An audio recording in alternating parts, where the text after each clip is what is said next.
It's 8:33. Coming up, Dave Green has the weather. Then we'll talk Tonys with our theater critic buddy, Dave Lefkowitz, on The Morning Show. Coffee with Cudmore.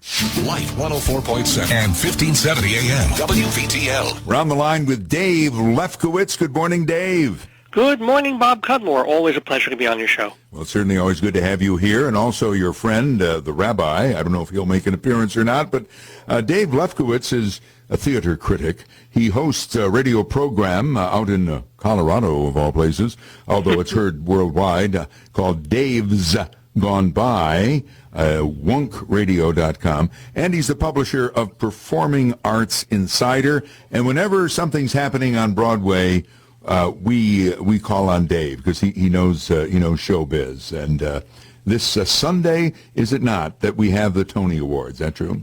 It is indeed. And by the way, I love how your voice drops when he's a theater critic. Yes, he is a theater critic.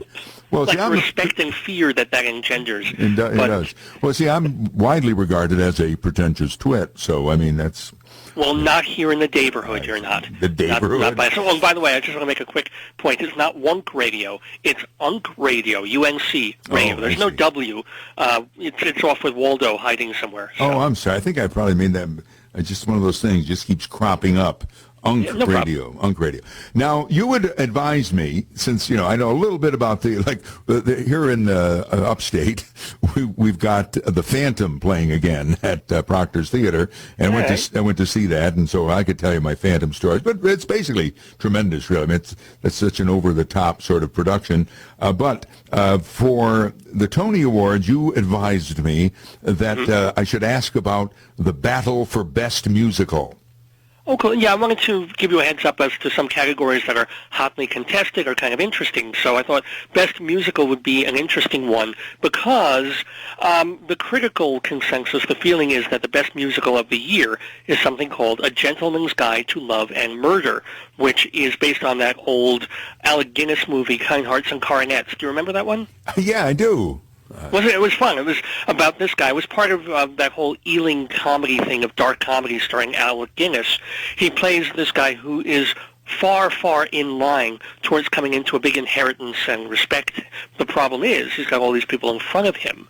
How do you leap over them? Well, by killing them, of course. Yes. And they made a musical out of this, a very funny one, very clever, smart, and kind of tuneful one called The Gentleman's Guide to Love and Murder. So that kind of has the critical groundswell of being the best new Broadway musical of the year, and it's won a couple of other awards already.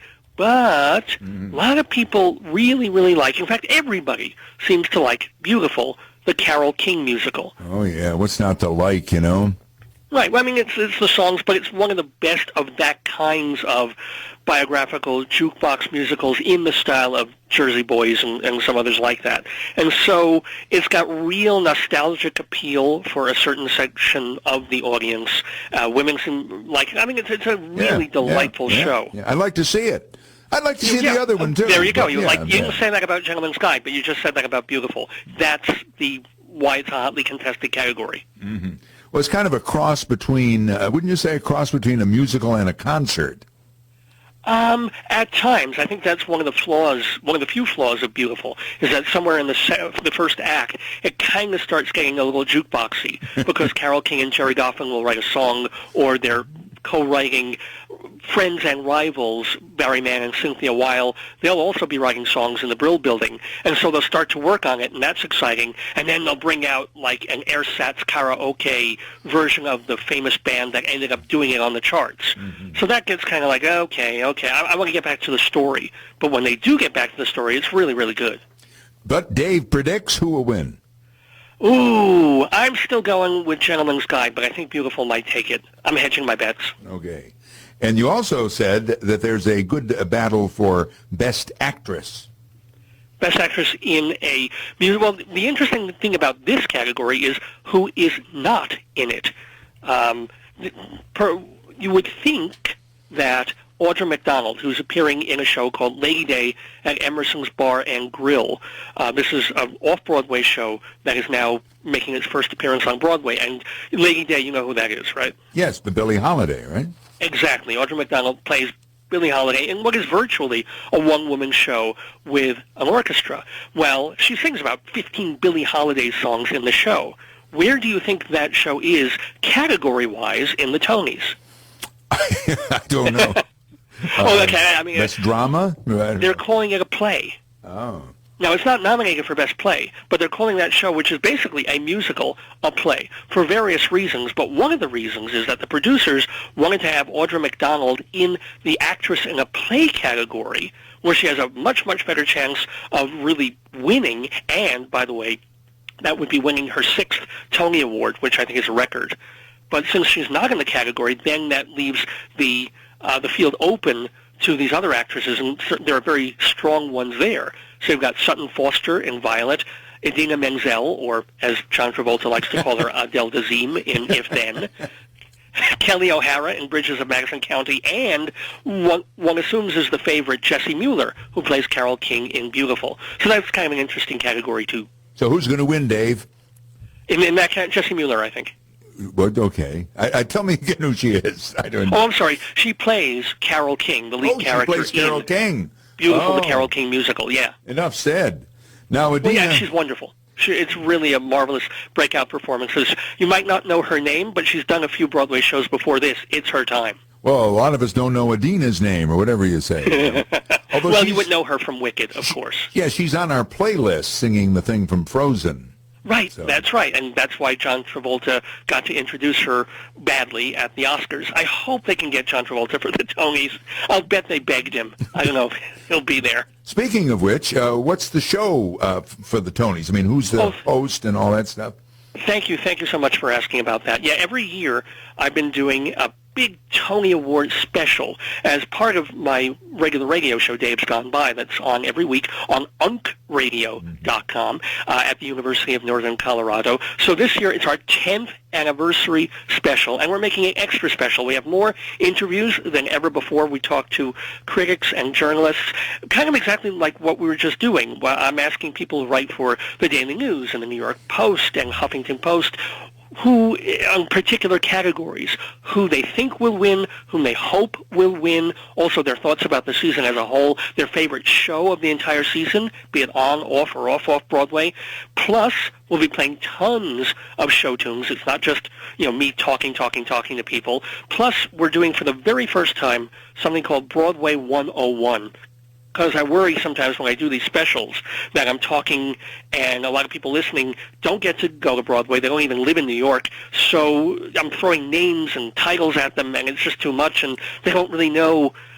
They feel sort of outside of it. Yeah. So we're taking the 2013-2014 Broadway season and going show by show by show, explaining what they are, giving a little taste of it, playing either a show tune or an excerpt of dialogue from the play, telling you a bit about the show, so you really feel part of this past Broadway season. I think it should be up for a Pulitzer this year myself. I do too. A Pulitzer, a Nobel, and a Popular Mechanics Award. Now, about the Tony TV show, right? Yeah. Who's doing that? I mean, who's the host of that?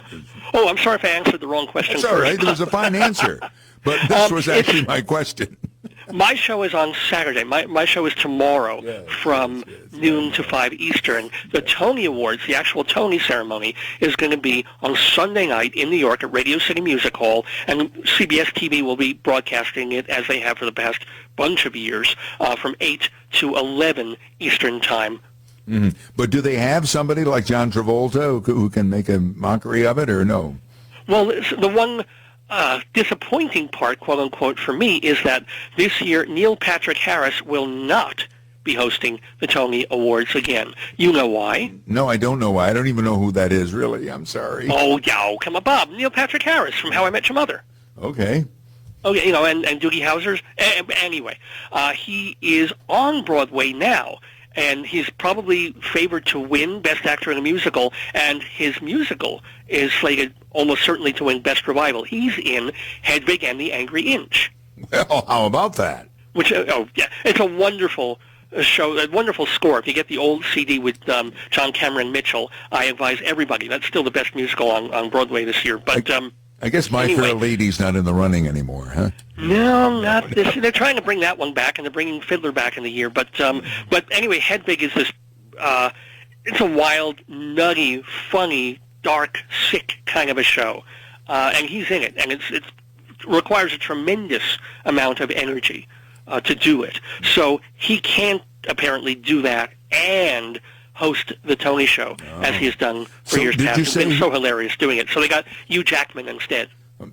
Of him I've heard. Yeah, a Wolverine guy. Very talented, very charming. All the women love him. Half the men love him because it is Broadway. But and he's very, very good. But I'm just going to miss the zaniness that Neil Patrick Harris brought to the opening number. I hope they do that crazy closing number that they've been doing for years. Who runs the Tonys? I'd like to lobby them. I think the Rabbi should host the Tonys some year. I assume you mean Rabbi Saul Solomon should host the Tony Awards. Yes. In fact, if he's there, can I ask him that question if he wants to? Yeah, amazingly enough, he's standing right by me. Okay. Just by sheer luck. Rabbi, take the phone, please. Bob Cudmore's on the line. He's the Rabbi. Yeah. Shalom? Shalom. It's too early for me to be on the telephone. What is it, 6:30 in the o'clock? Oh, my God. I know. You're a West Coast rabbi. What can I tell you? Okay, listen, so wait, we're talking about the Tony Awards here? Yes. I wonder, Rabbi, I think I would love to kind of lead the campaign to have you host the Tonys. How would you do it? Oh, from your mouth to God's ears. Well, let's see. First, we would open with a prayer. Yeah, a prayer. And then we would build more settlements in Palestine. Nothing to do with anything else, but I think we should do that. Oh, my God. And then, because we were cut to live to Israel while they're doing it. Sort of like building a set, which I think is a marvelous thing to do. And then, let's see, we would highlight more of the Jewish-y nominees. That would be my thing. So, beautiful, obviously, the Carole Kings. Everybody in there is Jewish.